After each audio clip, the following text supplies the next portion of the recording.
Welcome to our conspiracy. I'm Amy.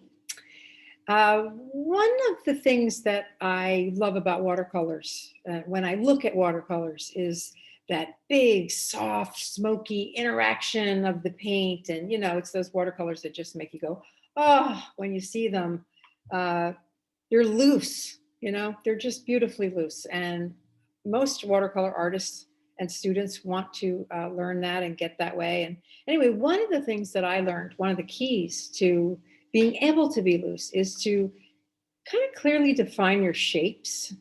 And then within those shapes, you can mix color and you can let things interact, but it's like freedom within a harness. So you have shapes and you know which ones are going to be hard edged and which ones are going to be soft edged. And anyway, I think shapes are awesome. And they're really interesting in terms of composition too. Breaking down things simply into shapes is the way to draw, is the way to compose. And ultimately, I think it has a hell of a lot to do with watercolor shapes. So anyway, I am also very interested in doing the figure. And I find that, if I do a full standing figure or I have multiple figures, what happens is you have a lot of very small parts. And that can tend to tighten you up because you're working with a smaller brush, you're working with a little space. It just makes everything kind of drill down. And it takes you away from that idea of like letting go and being loose and the freedom. And I think the more skilled you are, the less working on small things will do that to you. But I definitely, in the beginning, you tend to tighten up if you're working on small parts. And in particular with the figure, if there's a face, the faces tend to steal the show. You get in and there's expression, and if it's off, it's like wildly off. You have to know what you're doing. So anyway, so I decided that what I'm going to try to do is a series of paintings, the watercolor paintings that are figurative, that have the figure and have backgrounds, but that are big pieces of the figure, big chunks of the figure. So you won't see the face, you don't see the hands, you don't see small parts. And you have to be a little bit clever about this. Like you can't just always have the figure, facing away from you, but you can have it tilted down, and you can have a hat. Or hair sometimes can hide the face. And what do you do with the hands? You can have the hands in the pockets or behind, or in a muff. I just thought of that. Anyway, yeah, I've had to get pretty creative about this. So I wanted to share this with you because it's a new idea and I'm really having fun with it. In a way, it restricts my decisions because I have to find poses and that lend itself to this idea of the figure in big chunks and big pieces. So let me share with you my process a little bit and also what I'm working on right now. So let me show you, like, here's an example of what I'm talking about. This is actually a demo for a watercolor class that we did together as a class. But the students were able to do these figures because they're basically like big shapes. They got little egg heads, ovals. That's pretty simple. And then she's a triangular shape. He's a little bit more rectangular. But this is a very simple shape that I came up with because I knew that my students could be successful because the shapes were very simple. And even though it's the figure and it tells so much of a story here. They're watching The Wizard of Oz. I don't know if you can tell. Anyway, just even the angle, the interaction of the two forms, it suggests there's a narrative here already, which I think is kind of cool. And here's another example. This is a figure from the back. This is a monk around here where I live in Thailand, sitting on a porch. And again, look how simple the shapes are. And then within the shapes, I'm able to play with texture and light and dark and have a lot of fun. If I'm not describing anything too literal, then it frees me up to explore the paint itself, the light and dark, the color, the soft edges or the hard edges, or, here's like, it's a gateness. Like I'm not trying to be accurate. And with the figure, it's just, there's a few things you have to be accurate enough, like the relative size of the head versus the width of the shoulders. But you don't need as much you don't need as much knowledge of anatomy when you're working in this way. So let me go on to what I'm going to do. Anyway, I had this idea and I wanted to do a figure with the hands in the pockets. So my process is I do research. I do a bunch of sketches, and I sketched a bunch of different people with hands in their pockets, with coats and jackets, and sometimes it's in their pants pockets or sometimes in a coat. So that's where I start. I do some sketches. And then I did this sketch from these ideas, and I like this sketch a lot. So it's very, very simple. And you can see within these shapes, pretty simple shapes, but I'm going to be able to have a lot of fun creating texture and color. And, so I'm not worried about little tiny things. Everything's big. But she ended up with a backpack somehow. So then I had to do some more research. So I researched backpacks. So, I almost never copy one drawing or use one drawing because I think it traps you. And so I tend to use multiple sources to do my homework. So anyway, so then I want to put a background, right? With this figure, let me go back here. Figure with the backpack.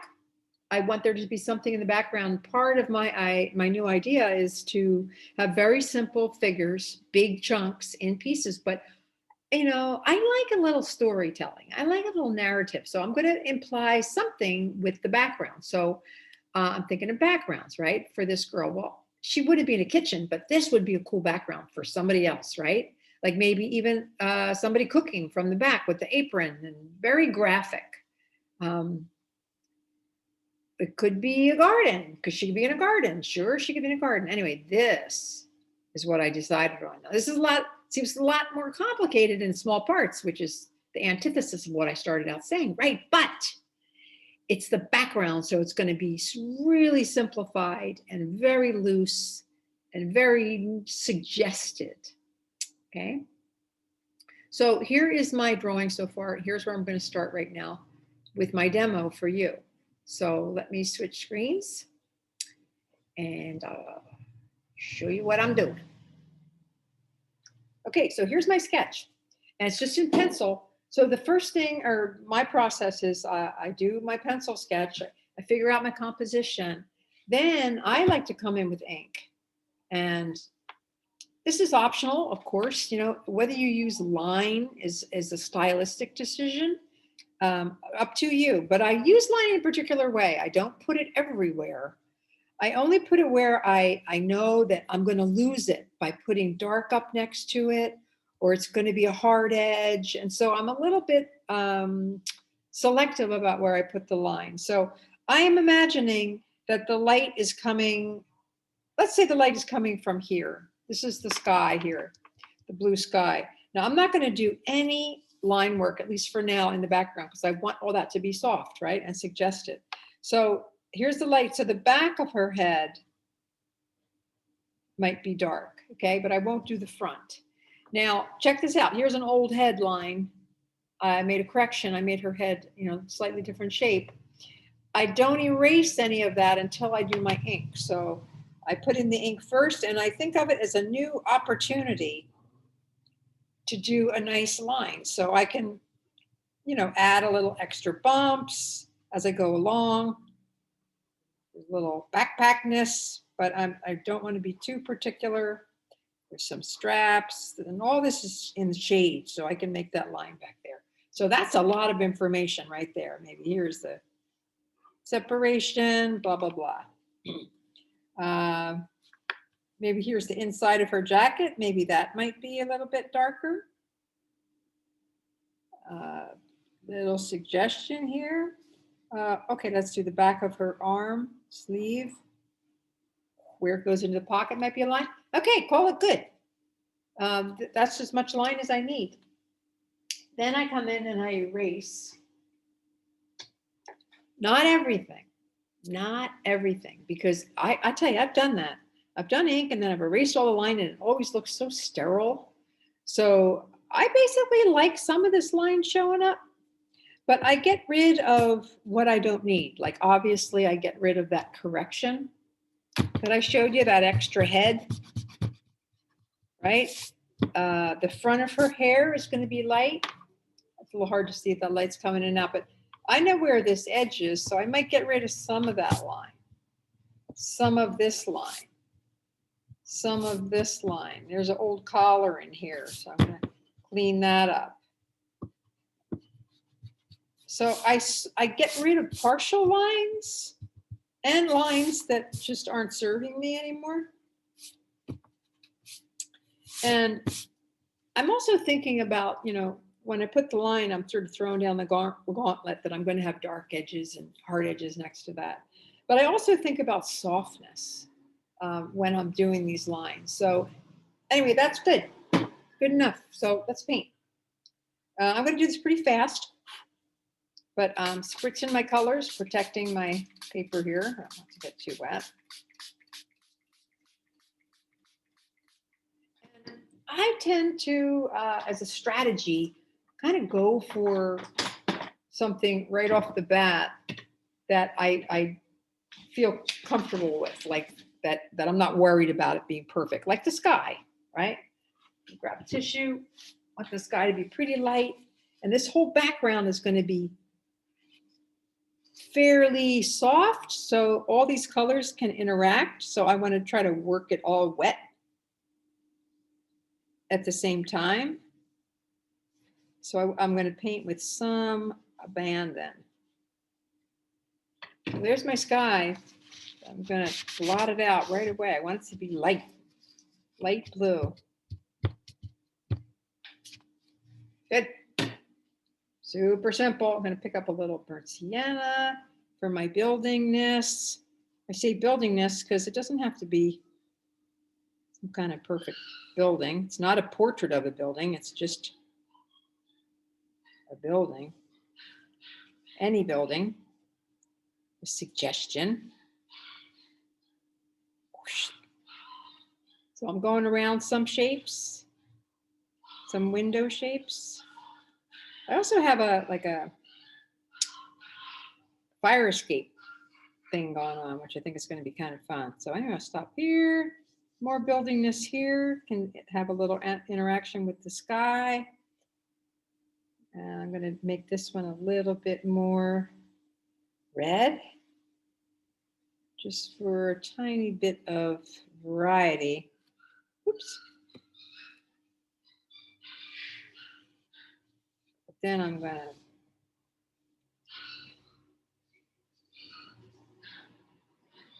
make this little stand. Got a little thing here. Not being careful. And again, I can really right away just blot this. And if I want it to be even softer, you know, I take my brush in here, I sort of wet things.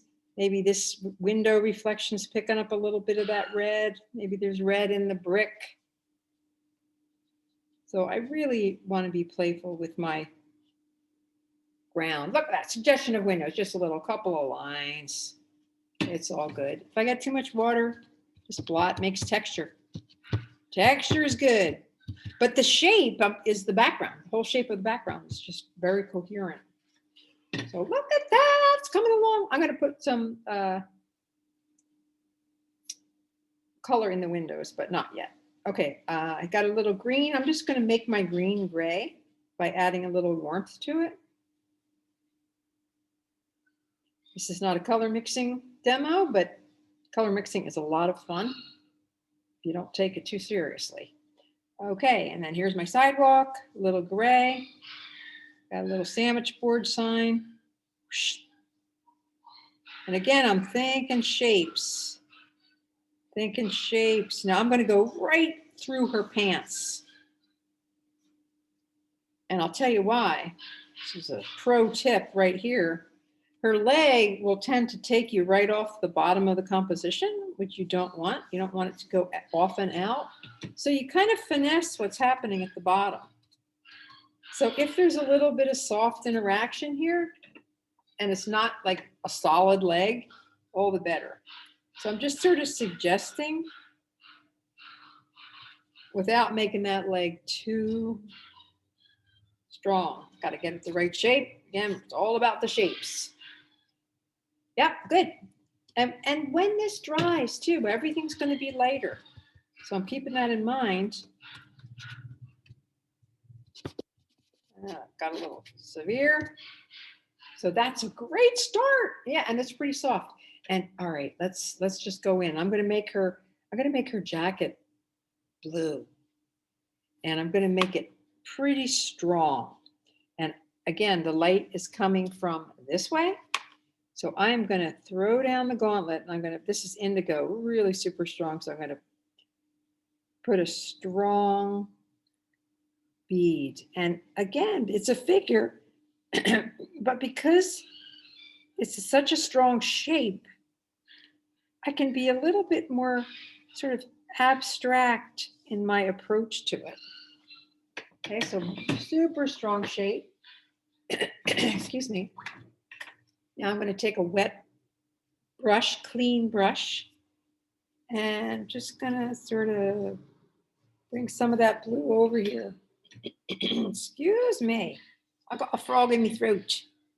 So I'm picking up some of that blue. Oh yeah. Starting to like spread a little. I might leave a little bit of white line to show things, show.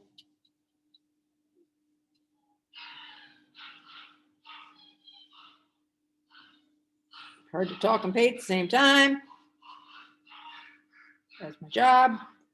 Okay. That's pretty good. Pretty good. I might blot.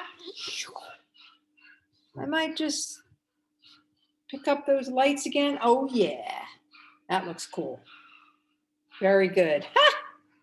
Happy. Now I'm going to pick up a little bit on the back because her backpack is dark and I want it to show.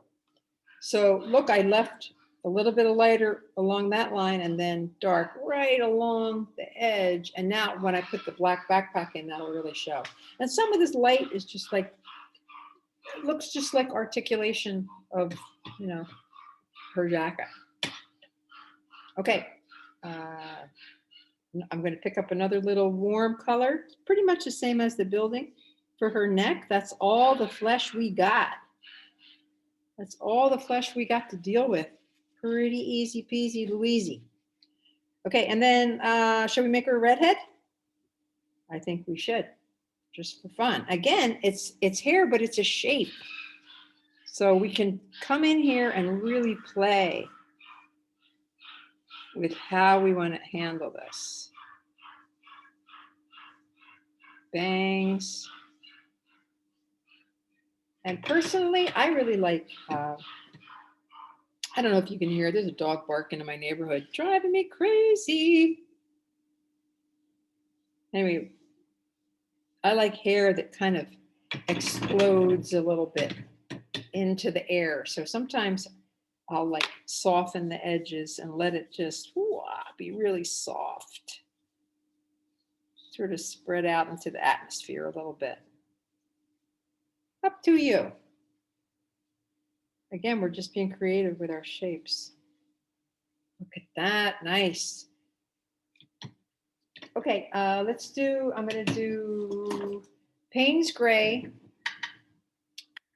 for the backpack. Might add a little sepia. Payne's Gray and sepia make a really dense color. But let's just try that, okay? And I'm just gonna go in, and again, I'm gonna work within the shape.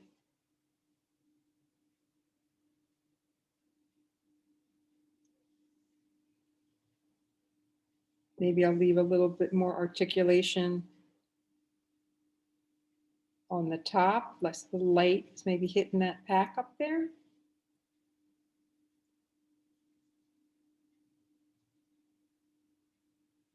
Use the tip of my brush. Oh, I picked up purple instead of Payne's Gray. Might be good.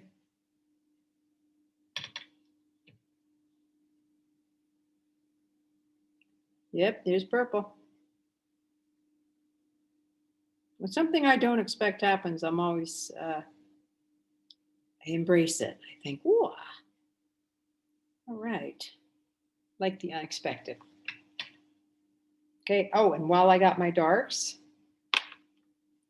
Usually the bottom half of the window is, or in this case, I'm going to put the top half of the window because I want to do the fire escape.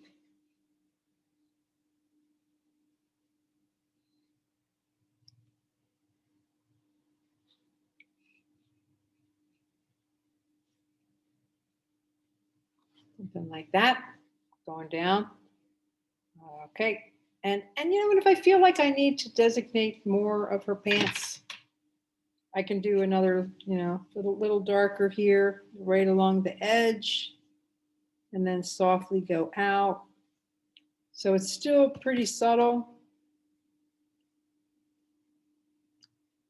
All right, getting there.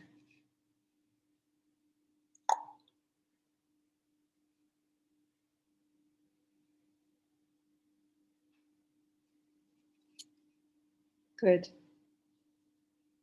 A bit more, a little bit more. I want there to be a tiny bit of color right here, and this is kind of her zipper. It doesn't really matter that it's a zipper, but it's just a little hit of color over here, which I think is kind of nice. Just a little warm color showing up. And I also feel like I want to do, I want to brighten her jacket a little bit. So I have another pan over here that's got cerulean, which I don't have in that kit. So I'm going to put that on. Oh yeah.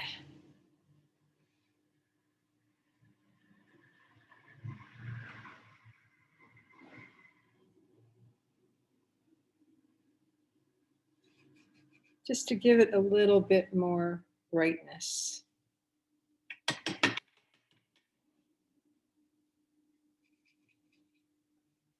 And even now, put some in here too.